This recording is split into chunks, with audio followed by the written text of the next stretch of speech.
Doctor Marco Flores, ex ministro de Economía y Finanzas, secretario ejecutivo del Foro Económico, está con nosotros en un café con JJ cuando son las 7 de la mañana con 36 minutos. Le damos la bienvenida y lo saludamos. ¿Cómo está, doctor? ¿Me escucha? Sí, Jimmy, buenos días, lo escucho perfectamente. ¿Qué tal? Buenos días.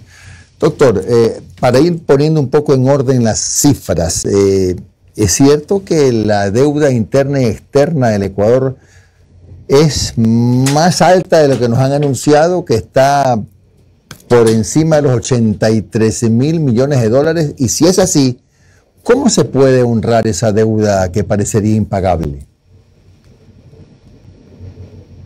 Bueno, primero le quiero decir algo que oí ayer en el programa de ustedes. Alguien hizo una declaración diciendo que el Ecuador iba a obtener 100.000 millones de dólares del Fondo Monetario Internacional. Sí.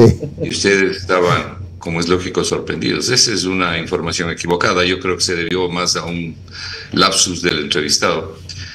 El Fondo Monetario lo que puede prestarle al Ecuador es 1.000 millones de derechos especiales de giro, que es la moneda del Fondo Monetario.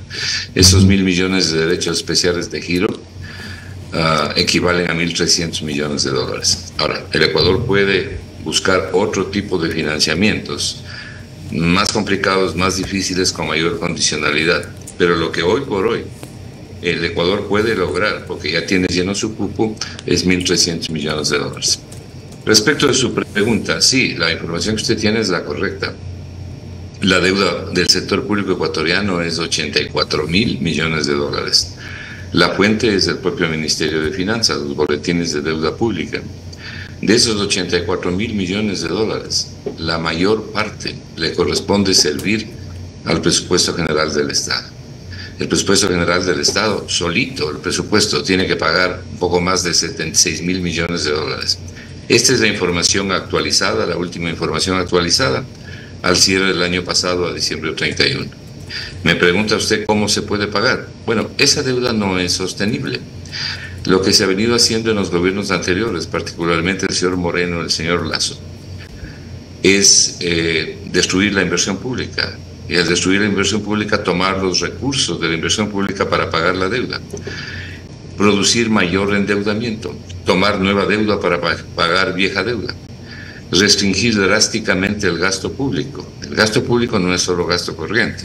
Esas restricciones lo que hacen es liquidar la posibilidad de un crecimiento económico sostenido y de generación de empleo. Y esa es la razón por la cual tenemos una economía estancada desde el año, literalmente desde el año 2019. El Producto Interno Bruto está estancado, la economía está estancada, el empleo está estancado. Entonces, esa es la verdad. Ahora, para este presupuesto del año 2024, el panorama es todavía más complicado porque es real y verdadero que el gobierno de Lasso dejó la economía en completa ruina fiscal. Entonces, desgraciadamente, la proforma del presupuesto general del Estado del año 2024 tiene varias inconsistencias que las podemos analizar cuando usted quiera tocar el tema de cuánto es lo que hay que pagar en este año y qué recursos se tiene, pero antes les recomiendo que se agarre de la silla. Bueno, ya me agarré de la silla. ¿Cuánto hay que pagar este año y qué recursos se tiene? Bueno, el financiamiento bruto que requiere el Ecuador. El financiamiento bruto es antes de pagar la amortización de la deuda. El financiamiento bruto que requiere el Ecuador para el año 2024 es 18.225 millones de dólares. Ese es el dinero que no tiene. 18.225 millones de dólares. Ahora, el ministro de Finanzas, o sea, el presidente de la República, envía una proforma del presupuesto general del Estado a la Asamblea y dice cómo piensa financiar esto. Entonces, las fuentes de financiamiento, ¿cuáles son? Una emisión masiva de deuda pública. Masiva de deuda pública. Y subrayo masiva porque yo nunca he visto una emisión tan grande de deuda pública, sobre todo de deuda interna. ¿Cuánto? 6.299 millones de dólares en bonos de deuda interna. Dios mío. Y 4.692 millones de dólares en créditos de multilaterales. Y además, en la proforma se incluye a 1.086 millones de dólares provenientes de los mercados internacionales a través de la colocación de bonos ecuatorianos, que no se los puede colocar, de manera que este es un financiamiento, por lo menos ahora, totalmente inexistente y, para decirlo muy bondadosamente, extremadamente incierto. Y hay otros financiamientos también inciertos. Entonces, si usted suma lo que el Ecuador piensa emitir en nueva deuda pública, interna y externa, usted tiene una emisión de deuda de 10.992 millones. ¿Cómo más piensa financiar? Difiriendo obligaciones para el próximo año, es decir, del 2024 para el 2025, según la proforma, por 2.321 millones de dólares. ¿Qué más piensa hacer? Manejos de liquidez, que es una pequeña cosa, de 125 millones de dólares. Todo esto le da a usted unas fuentes de pago, ¿no? Unas fuentes de pago de 13.437 millones. Cuando usted compara las fuentes de pago de 13.437 millones con el financiamiento que requiere, le falta conseguir 4.788 millones de dólares. Ese es el déficit. Ese es el déficit. Esta es la situación. Ahora, para que usted tenga una idea de por qué yo digo que es un endeudamiento masivo, el año pasado, la emisión de deuda pública interna y externa del presupuesto del Estado, interna y externa, fue 5.500 millones. Hoy la emisión es 10.500 millones, o sea, el doble. Entonces la pregunta es, ¿dónde va a colocar los bonos? ¿Dónde va a colocar 6.299 millones de bonos del Estado? Entonces, hay una parte de los bonos de los nuevos bonos, digamos así, que pueden ser canjeados con los viejos bonos, sobre todo los bonos que están en poder del Seguro Social. Pero esta es una cifra bastante grande para ser colocada. Y si usted la coloca y la llega a colocar, el Ministerio de Finanzas tendría que dar un descuento, lo cual significa una pérdida de capital. Si usted lo llega a colocar, se corre el riesgo también de secar la economía porque contrae la demanda. Entonces, el problema de la deuda pública es un problema grave para el Ecuador y no es un problema de ahora. El señor Moreno incrementó de manera sustantiva el endeudamiento público y el señor Lasso también. Para que usted tenga una idea, cuando se fue del gobierno el señor Correa, dejó la deuda más o menos en 39% del PIB. Hoy está en 69% del PIB. Es decir, hay un crecimiento enorme de la deuda pública sin que los recursos para el pago hayan crecido, porque tiene una economía estancada, tiene un PIB que no crece. Si el PIB crecería en forma proporcional, el Ecuador podría pagar la deuda y no estaría asfixiado. Entonces, para poder hacer estos pagos, como le dije, ¿qué se ha usado? Nueva deuda. Y sigue subiendo el endeudamiento, por eso estamos en 84.000 millones. ¿Qué más se ha hecho? Cortar drásticamente la inversión pública, con las consecuencias y las penurias que todos sabemos, ¿no? Hospitales, obra pública cero, es decir, todas las penurias que sufren los ecuatorianos. Claro, o sea que reactivación económica difícil, ¿no? Menos aún con el incremento del IVA al 15%.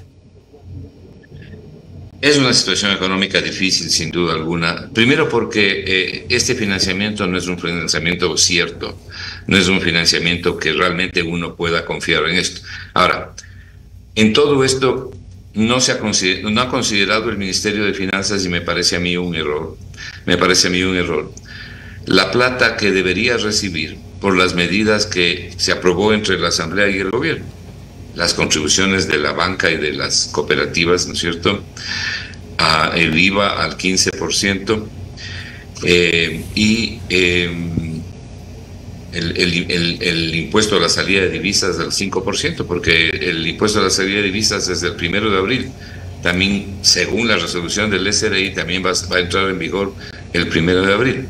Entonces, eso le entrega un dinero, calculo yo aproximadamente unos 2.000 millones de dólares, que le ayuda a financiar todo este monstruo de desfinanciamiento. Pero el problema es que no tenemos los recursos necesarios y suficientes para producir inversión. Y si usted no produce inversión en un momento de estancamiento de la economía, en un momento en que la inversión internacional literalmente ha desaparecido y la inversión nacional se encuentra estancada, en parte también por la inseguridad que existe. Entonces, en un momento así, es la inversión pública la que tiene que sacarle del hueco a la economía, como ha ocurrido a lo largo de la historia. Pero no hay los recursos para hacer eso. Le doy una cifra. En la proforma del presupuesto del Estado se establece para obra pública un poco menos de lo del año anterior, 379 millones de dólares. Si usted se puede imaginar en un presupuesto de 35.000 millones, que a la obra pública se destinan 379 millones. Luego, el presupuesto del Estado, la proforma es algo que se escribe, pero no necesariamente se cumple. Entonces, una cosa es lo que se pone en el papel y otra cosa es lo que sucede en la realidad, es decir, el presupuesto ejecutado. Para concluir esto, el problema sustantivo que tiene el Ecuador es una economía que no crece, que no genera el empleo suficiente, que no amplía la base de tributación, porque si la economía crecería, se ampliaría la base de tributación al generar más empleo. Y entonces el SRI recaudaría más, el Seguro Social recaudaría más, pero eso no existe. Y eso no existe porque este país se ha olvidado de producir y ha vivido durante 7 años básicamente de la deuda pública. Y por eso la deuda pública está donde está. Lo que tenemos nosotros que hacer, lo que se debería hacer, es un cambio sustantivo de la dirección de la política económica. Doctor. Pero luego entra el problema del Fondo Monetario, del acuerdo que va a firmar o que dice el gobierno que va a firmar con el Fondo Monetario, lo cual tiene una serie de implicaciones adicionales. Doctor, buen día. Omar Jaén le saluda. ¿Cómo está? Justamente para allá iba, doctor. Gracias por su tiempo. A ver, a partir del 1 de abril, 15% del IVA. A esto hay que sumar lo del ISD, lo de las contribuciones de las grandes empresas, el tema de los patrimonios, la reducción del 5%, casualidad, ¿no?, al sector de la construcción. Pero la pregunta es, a ver, ¿esto realmente forma parte de un plan estructurado por Noboa y su equipo para en algunos momentos enfrentar la guerra interna versus también encontrar algo de equilibrio en nuestros números, o es literalmente una imposición del FMI para que pueda suscribir un nuevo convenio o acuerdo? Y la pregunta es, si es que es del FMI, a la larga también irá el tema de los subsidios de los combustibles, por más que el gobierno diga que eso no se va a tocar. Yo creo que la presencia del Fondo Monetario Internacional a través de la condicionalidad en los acuerdos que el fondo llama de consolidación fiscal ha sido letal y nefasta para los países a quienes les ha impuesto sus políticas económicas. Yo no conozco ningún país, habrá alguno tal vez por excepción, pero no conozco ningún país donde las políticas del Fondo Monetario les hayan ayudado a los pobres. ¿Usted ha escuchado alguna vez que el Fondo Monetario se preocupe, por ejemplo, de los 10 hospitales que le hacen falta al Ecuador? ¿Se preocupe realmente de la obra pública? ¿Se preocupe realmente de la asistencia social, que no sea a través de las caridades, de los subsidios, y más bien de generar empleo? Lo que hace el Fondo Monetario es producir unas políticas contractivas tan brutales, tanto que durante los años que tuvimos el último acuerdo con el Fondo Monetario, ese acuerdo comenzó en la época del señor Moreno y terminó en la época del señor Lasso.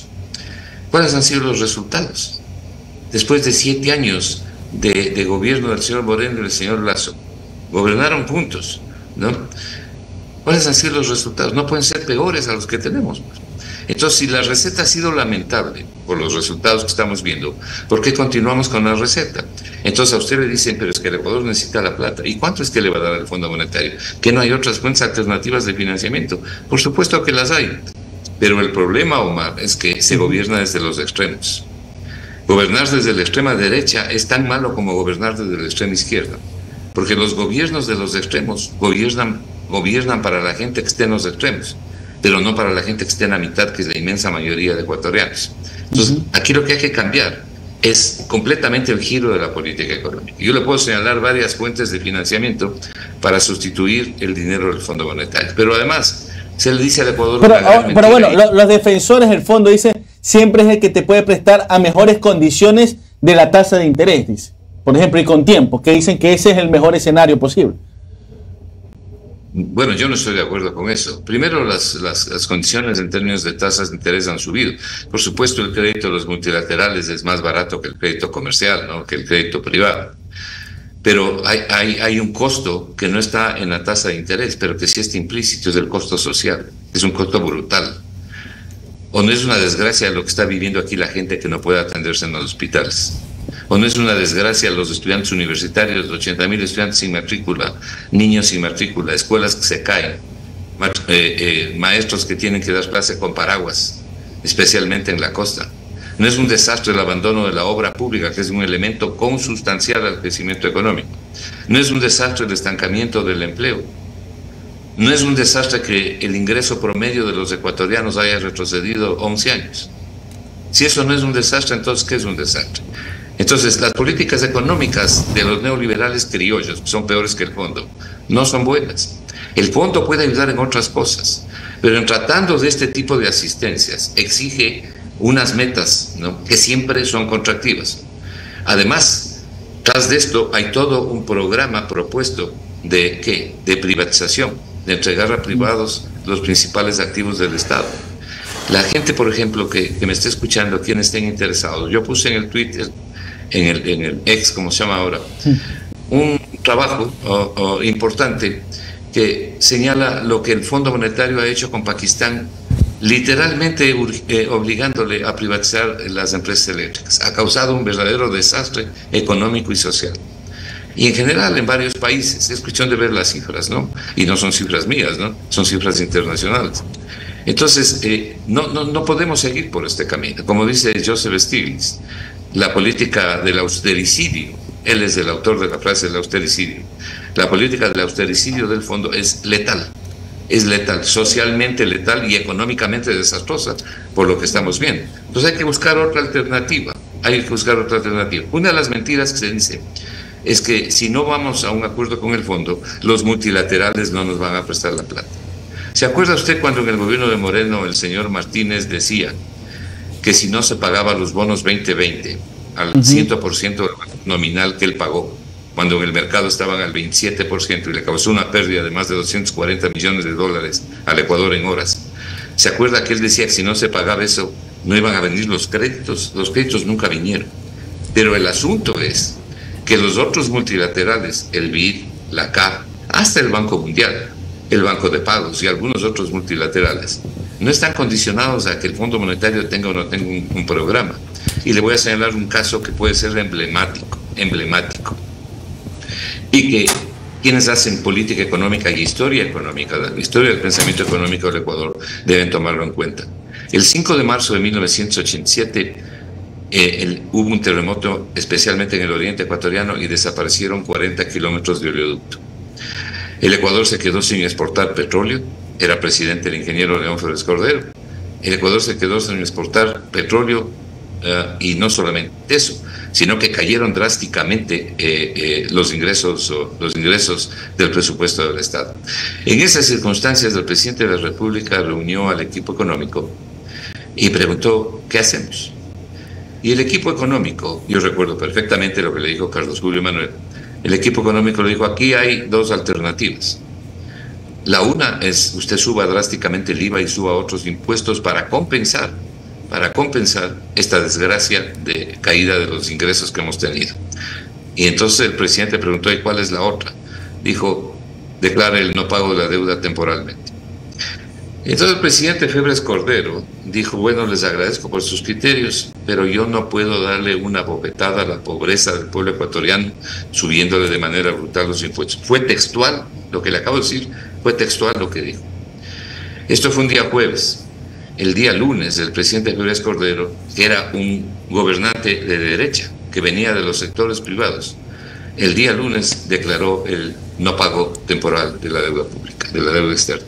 Ahora, con esto yo no estoy diciendo que no se debe pagar la deuda. ¿Qué hizo entonces el gobierno? Obtuvo crédito a los multilaterales. Declaró el no pago de la deuda, pero obtuvo crédito a los multilaterales.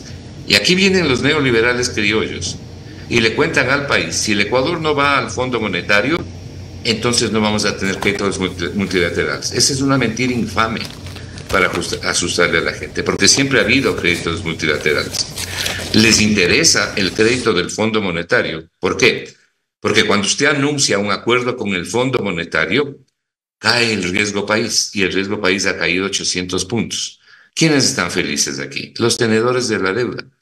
¿No ve que el 20 de marzo del año 2020, cuando se comenzó la renegociación de la deuda, los bonos globales ecuatorianos tenían un promedio de 27 centavos por dólar y ahora están en el 70%? Es decir, un negocio formidable para los especuladores de la deuda externa ecuatoriana con privados. Esa es la razón.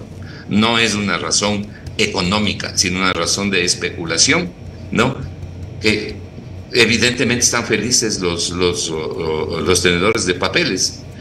¿Por qué? Porque ellos son los que contestan la encuesta del riesgo país, pues ellos son los que definen el riesgo país. Pero lo que hay que preguntar es qué piensan los ecuatorianos y cómo ayudamos a los ecuatorianos a salir de la crisis. Entonces no puede ser esta la única alternativa, que es una alternativa que la venimos probando. Mire, el Ecuador ha suscrito 19 acuerdos con el fondo y algunos de esos han sido de consolidación fiscal. Si usted revisa los resultados, han sido siempre los mismos. Incremento de la deuda pública, el déficit no se ha eliminado, se ha incrementado la deuda pública y el crecimiento económico y el empleo se han estancado. Siempre es el mismo resultado. Yo pregunto y digo, ¿debemos seguir entonces en esta política económica? Encima de eso, el presidente Noboa comete un error enorme desde el punto de vista económico y un error enorme desde el punto de vista político, porque a él le va a pasar factura, pero sobre todo le va a pasar factura a la gente pobre del Ecuador. Incrementa el IVA en un momento de contracción económica. Es decir, esa es la destrucción de la teoría económica. No, la teoría económica dice exactamente lo contrario. Ningún maestro de economía aconsejaría a sus estudiantes que suban el IVA cuando la economía está en el estado en que está la economía ecuatoriana, sin un crecimiento adecuado y con semejante nivel de desempleo y subempleo, con una ola de migración creciente. Los ecuatorianos se están yendo y los jóvenes van a salir muchos más. No porque la economía es buena, sino porque la economía no les da posibilidades y esperanzas de un progreso estable y compartido. Entonces es absurdo continuar con esta política económica. Por eso le digo, el problema es que se gobierna desde los extremos y hay que salir de esos extremos. Gracias, doctor Marco Flores, ex ministro de Economía y Finanzas y secretario ejecutivo del Foro Económico. Que tenga usted un buen día, doctor, muy amable.